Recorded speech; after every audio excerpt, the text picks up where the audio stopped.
జై శ్రీ గణేష. మనం మహాభారతం చెప్పుకుంటున్నాం. ఎంతవరకు వచ్చాము? అరణ్య పర్వంలో పాండవులు అక్కడ తీర్థయాత్రలు చేస్తున్నారు. అందులో భాగంగా యవకృతుడు స్టోరీ వరకు తెలుసుకున్నారు కదా. ఇక ఆ తర్వాత అక్కడి నుంచి కొంచెం ముందుకొస్తారు వాళ్ళు. వాళ్ళకక్కడ కాలశైలం అనేటువంటి ప్రాంతం కనిపిస్తుంది. అప్పుడు రోమశుడు అంటాడు, ఇక్కడే గంగ 7 పాయలుగా ప్రవహిస్తుంది, కాకపోతే ఇది మానవ మాత్రలో కనిపించదు అంటాడు. అది ధర్మరాజు ఒక్కడు మాత్రమే గంగను చూడగలుగుతాడు. ఇక అక్కడి నుంచి కొంచెం ముందుకొస్తే వాళ్ళకి మందర పర్వతం కనిపిస్తుంది.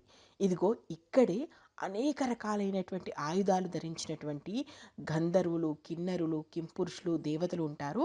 ఈ మందర పర్వతం చాలా గొప్పది.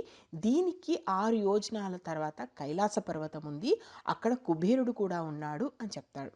సో దాన్ని కూడా దర్శించుకుంటారు. ఇక అక్కడి నుంచి రోమశుడు చెప్తున్నటువంటి విషయాలు వింటూ చక్కగా తీర్థాలు సేవిస్తూ ముందుకొస్తున్నారు. అయితే అలా కొంచెం ముందుకు వచ్చిన తర్వాత వాళ్ళకి ఆ మార్గం, ఆ రోడ్ అనేది చాలా భయానకంగా కనిపిస్తుంది. ఎందుకంటే పెద్ద పెద్ద చెట్లు, పెద్ద పెద్ద రాళ్ళు, మొత్తం అడవి ప్రాంతం. అంటే అది మనుష్యులు సంచరించే ప్రాంతం కాదు కదా, దేవతలు వాళ్ళు తిరిగాడేటువంటి అడవి ప్రాంతం అదంతా కూడా. అక్కడి నుంచి ముందుకు వెళ్ళాలి అనుకున్నప్పుడు ధర్మరాజు అనుకుంటాడు, ఇక నుంచి మనం ముందుకు వెళ్ళాలి అంటే ద్రౌపది నడవడం కష్టం. ఎందుకంటే ఇది మామూలుగా ఉంటేనే ఆమె నడవలేకపోతుంది, అలాంటిది ఇది మొత్తం రాళ్ళు రప్పలతో ఉంది. మనం కైలాస పర్వతం పై వరకు వెళ్ళి రావాలి అంటే అది ద్రౌపదితో అయ్యేటువంటి పని కాదు. అక్కడ ఉన్నటువంటి భీముని పిలిచి భీముడితో ఇలా అంటాడు, భీమా ఒక పని చెయ్యి, నువ్వు నకులుడు లేదా సహదేవుడు ద్రౌపదితో పాటు ఇక్కడే ఉండండి, నేను మిగిలిన వాళ్ళు రోమశుడితో పాటు మిగిలిన ఎవరైతే ఉన్నారో వాళ్ళని తీసేసుకొని పైకి వెళ్ళేసి వస్తాము, మీరు ఇక్కడ ఉండండి అంటాడు. దానికి భీముడు, అసలే ఇది దేవతలు తిరుగుతున్నారో రాక్షసులు తిరుగుతున్నారో తెలియని గట్టి అరణ్యంలా ఉంది, నువ్వు ఒక్కడివే ఎలా వెళ్తావు, నిన్ను ఎలా పంపిస్తాను నేను? ఒకవేళ నువ్వు అన్నట్టు ద్రౌపదో సహదేవుడో నడవలేడు అనుకుంటే వాళ్ళిద్దరిని నా భుజాల మీద ఎక్కించుకుంటాను, నేను నా భుజాల మీద ఎక్కించుకొని తీసుకొస్తాను, కానీ నిన్ను మాత్రం పంపను అంటది. వెంటనే ద్రౌపది ఒక ఓర చూపు చూస్తుంది ధర్మరాజు వైపు చూసి, నన్ను ఎవ్వరూ ఎత్తుకోవాల్సిన అవసరం లేదు అన్నట్టుగా చూసి, మీ వెనకాల నేను నడవగలను అన్నట్టుగా కొంచెం ఎత్తి పొడిచినట్టుగా మాట్లాడుతుంది ధర్మరాజుతో. సరే అని చెప్పేసి మొత్తానికి మళ్ళీ అందరూ కలిసి నడుచుకుంటూ వెళ్తున్నారు. అయితే ఇక్కడ మనం అందరం గుర్తుంచుకోవాల్సిన విషయము, ఈ అరణ్య పర్వంలో వీళ్ళతో పాటు అర్జునుడు లేడు. మిగిలిన 4 పాండవులు, ద్రౌపది, రోమశుడు, కొంతమంది బ్రాహ్మణులు మాత్రమే ఉన్నారు. కారణం ఏంటి? ముందు గుర్తుంది కదా, ఎప్పుడో వెళ్ళాడు అరణ్య పర్వము స్టార్ట్ అయినప్పుడు వెళ్ళాడు అర్జునుడు. ఎక్కడికి? నేను వెళ్ళి శివుణ్ణి మెప్పించి పాశుపతాస్త్రం తీసుకొస్తానని. ఇంకా ఇప్పటికీ అర్జునుడు రాలేదు. కారణం ఏంటి? అర్జునుడు గుర్తుంది కదా మీకు, శివుణ్ణి మెప్పించి పాశుపతాస్త్రం తీసుకున్నాడు. కానీ ఆ తర్వాత ఇంద్రుడు ఏమన్నాడు, లేదు ఒకసారి నాతో పాటు నువ్వు స్వర్గానికి రా అని చెప్పేసి కొడుకును ప్రేమతో స్వర్గానికి తీసుకెళ్ళాడు. అర్జునుడు బతికుండగానే స్వర్గానికి వెళ్ళాడు, ఇప్పుడు స్వర్గంలో ఉన్నాడు. అయితే ఇక్కడ ఏం జరుగుతుంది, పాపం అర్జునుడు అక్కడ రోజులే గడుపుతున్నాడు తండ్రితోటి. అక్కడ రోజులు గడుస్తుంటే ఇక్కడ సంవత్సరాలు గడుస్తున్నాయి. కాబట్టి ఇక్కడ పాండవులకు ఏమైంది, సంవత్సరాలు గడిచిపోతున్నాయి, అయ్యో అర్జునుడు రావట్లేదు అనుకుంటున్నారు. అక్కడ ఏం జరుగుతుంది, నాతో పాటు ఉన్న 4 రోజులైనా ఉండవా అని చెప్పేసి ఇంద్రుడు అక్కడ ఉంచుతున్నాడు ఎవరిని, అర్జునుడిని. సో అర్జునుడు అక్కడ కొన్ని రోజులే ఉన్నాడు, కానీ ఇక్కడ సంవత్సరాలు గడిచిపోతున్నాయి. దాదాపు ఒక రోజును ఒక సంవత్సరంగా తీసుకోవచ్చు. సో మొత్తానికి వీళ్ళందరూ ఇంకా ఏంటి అరణ్యవాసం పూర్తి కావాల్సి వస్తుంది, ఇంకా అర్జునుడు రాలేదు, అర్జునుడు ఏం చేస్తున్నాడు, అసలు మనం గుర్తున్నామా లేదా అని చెప్పేసి తెగ బెంగటిల్లిపోతుంటారు. ముఖ్యంగా ధర్మరాజు అయితే అయ్యో ఎలా ఉన్నాడో, నా తమ్ముడు ఎప్పుడు వస్తాడో, ఏం చేస్తున్నాడో అని చెప్పేసి చాలా బాధపడుతూ ఉంటాడు. భీముడు కూడా బాగా మొరటోళ్ళలా కనిపిస్తాడు, కానీ అర్జునుడు అంటే ప్రాణం. ఇంకా ద్రౌపదికి చెప్పాల్సిన అవసరం లేదు కదా, ప్రతి ఒక్కరూ బెంగపడుతూ ఉంటారు ఇంకా అర్జునుడు ఎప్పుడొస్తాడా ఎప్పుడొస్తాడా అని. అలా అనుకుంటూ ఆలోచిస్తూనే వాళ్ళు ముందుకు వెళ్తూ ఉంటే వాళ్ళకు పెద్ద గుట్ట కనిపిస్తుంది. ఆ గుట్టను చూసి, ఏంటి ఇది ఇంత పెద్దగా ఉంది, ఏం గుట్ట ఇది అంటే, ఇది నరకాసురుడి ఎముకల గుట్ట.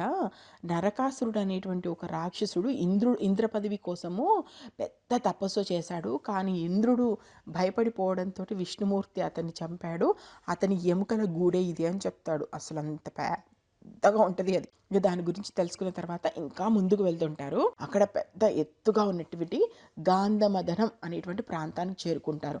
అక్కడ అసలు ఎంత అందంగా ఉంటుందో ప్రాంతం, దాని గురించి మహాభారతంలో ఎర్రని రంగు, అసలు ఒక కాలం అంటూ లేకుండా పూస్తున్నటువంటి పువ్వులు, రకరకాల మృగాలు, అసలు ఇది భూలోక కైలాసం అంటే ఆల్రెడీ వాళ్ళు కైలాసానికి అక్కడి దగ్గరలోనే ఉన్నారు, కైలాస శిఖరానికి దగ్గరలోనే ఉన్నారు.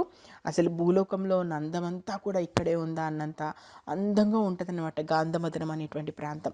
సో అక్కడికి చేరుకున్న తర్వాత ఈ గాంధమదనాన్ని, అయితే ఈ గాంధమదనానికి పాండవులు చేరుకోగానే పెద్ద పెద్ద వాన, అసలు నిలుచోలేనంత ఎత్తులో వర్షాలు కురుస్తుంటాయి.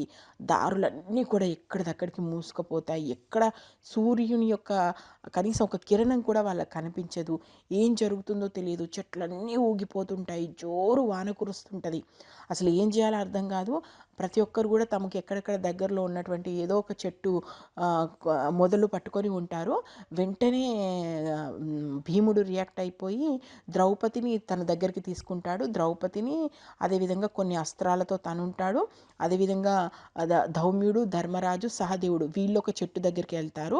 రోమశుడు, నకులుడు, తక్కిన బ్రాహ్మణులు వీళ్ళు ఒక దగ్గరికి వెళ్తారు. అంటే ముగ్గురు మూడు దిక్కులకు వెళ్ళిపోతారు. మూడుగా డివైడ్ అయిపోయి వెళ్ళిపోతారు. ఇక చాలాసేపటికి ఆ గాలి కాస్త తగ్గుతుంది. పెద్ద పెద్ద వడగళ్ళు ప్రారంభమైతే అసలు ఉరుములు మెరుపులు, విపరీతంగా భయపడుతూ ఉంటుంది ద్రౌపది. ఏం జరుగుతుందో ఏంటో తెలియదని, ద్రౌపది ఎలా ఉందో ఏంటో అని చెప్పేసి పాండవులు కూడా విపరీతంగా టెన్షన్ పడుతూ ఉంటారు. దానికి చాలాసేపటికి వాన వెలుస్తుంది. కానీ వెలిసిన తర్వాత మళ్ళీ వీళ్ళు ఎప్పట్లాగానే యాత్ర స్టార్ట్ చేద్దామని చెప్పేసి నడుస్తూ ఉంటే ద్రౌపది నడవలేకపోతుంది. అసలు ఆమెకు మామూలుగా నడవడమే అలవాట్లేదు. అలాంటిది రాళ్ళు రప్పల మధ్యలో ఆ వర్షానికి, ఆ మెరుపులకి, ఆ ఉరుములకి ఆమె తట్టుకోలేక మూర్ఛపై పడిపోతుంది. వెంటనే భీముడు వెళ్ళి ఒక లేడీ చర్మాన్ని తీసుకొచ్చి దాని మీద ఆమెను పడుకోబెడతాడు.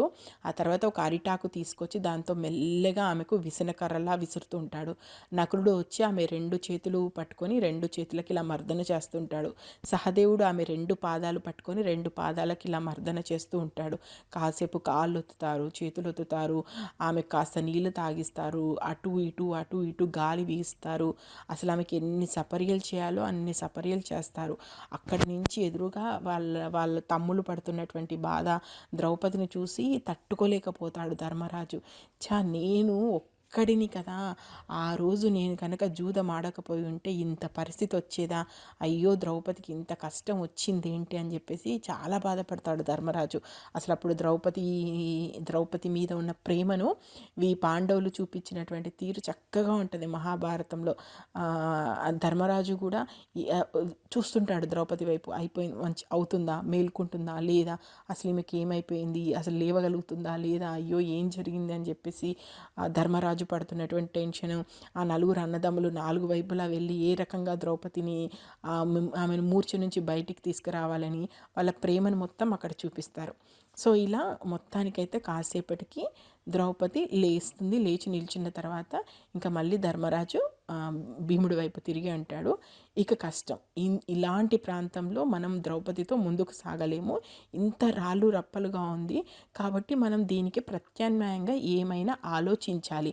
ద్రౌపదిని నడిపించడం అంటే ఇప్పుడు అది దుస్సాహసం అవుతుంది. ఎట్టి పరిస్థితుల్లోని ఇక ద్రౌపది నడవలేదు, ఏం చేద్దాము అని అడుగుతుంటాడు. అని భీముడి వైపు తిరిగి ఆలోచించగానే అప్పటికి భీముడికి ఒక ఆలోచన వస్తుంది. తన కొడుకైనటువంటి ఘటోత్కచుడు ఉన్నాడు కదా, ఘటోత్కచుడు ఎక్కడికైనా రాగలడు కాబట్టి వెంటనే మనసులో ఘటోత్కచుని తలుచుకుంటాడు. మరి ఇప్పుడు ఘటోత్కచుడు వచ్చాడా, వచ్చి వీళ్ళని ఎక్కడికి తీసుకెళ్ళాడు, వీళ్ళు అర్జునుని ఎప్పుడు కలుస్తారు, అసలు వీళ్ళ అరణ్యవాసం ఎప్పుడు పూర్తవుతుంది, ఇంకా వీళ్ళు ఏమేమి చూస్తారనేది మనం నెక్స్ట్ ఎపిసోడ్లో చూసుకుందాం. నేను మహాభారతం ఉన్నది ఉన్నట్టు చెప్తున్నాను. మీకు నచ్చితే ఆశీర్వదించండి. ఇప్పటి వరకు మహాభారతంలో ఏం జరిగిందో తెలుసుకోవాలనుకుంటే మన ఛానల్లో ప్లేలిస్ట్లోకి వెళ్తే మహాభారతం ప్లేలిస్ట్ ఉంది, మీరు చూడొచ్చు. Thank you. జై హింద్.